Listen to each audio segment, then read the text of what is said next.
This morning, the head of the prison where Joaquin El Chapo Guzman escaped has been fired. Mexican authorities are offering a nearly $4 million reward for the drug kingpin's capture. The DEA reportedly warned Mexico more than a year ago about an escape plan.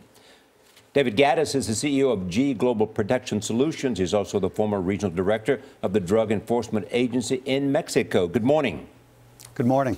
Do you think they will recapture him soon, or will it be as it was last time, more than a decade before they recapture him? Right now, he's seeking refuge.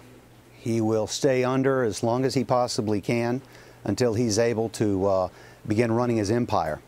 I think as he's staying low profile, he'll be a little vulnerable, and we might have an opportunity to capture him again. Perhaps, like was in the case with the Beltran-Leyva cartel, he could even be killed. Tell us more about the warning that the Mexicans may have received from the DEA. I'm not sure precisely what that information is, but it would not be unusual for some information to come into the hands of DEA, and then DEA would pass that with their Mexican counterparts for action.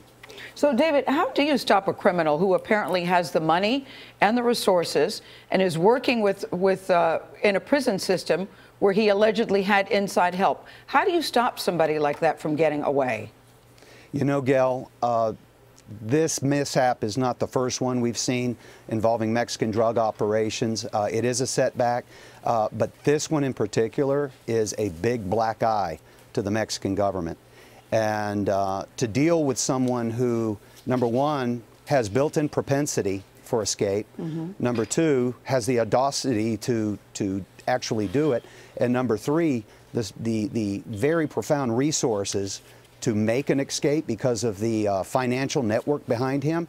I think they should have been looking much closer at this situation, perhaps even kept him in a military compound where he was under surveillance for 24/7.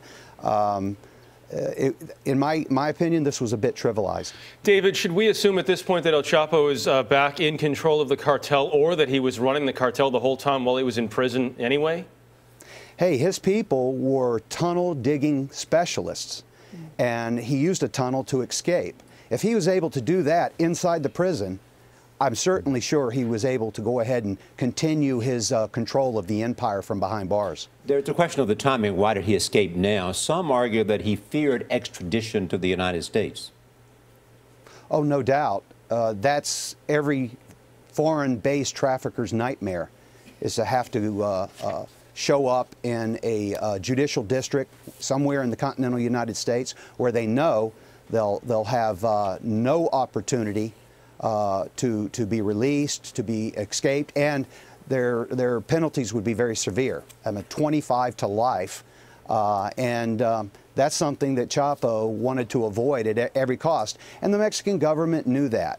So again, it's a bit disappointing that he was put into the position for escape. I know, David, through the shower, when you heard that's how he got out, what did you think? And how do you think this is going to end? I think he was choreographing this escape for quite some time. And to me, it's appalling that he would have been placed in a location by himself, whether he was in a shower or not, in order to make that escape. I think he's probably going to either, one, go back in his organization. He'll be killed within his organization by competing cartels, or perhaps he'll be captured and killed by authorities. David Gaddis, thank you very much.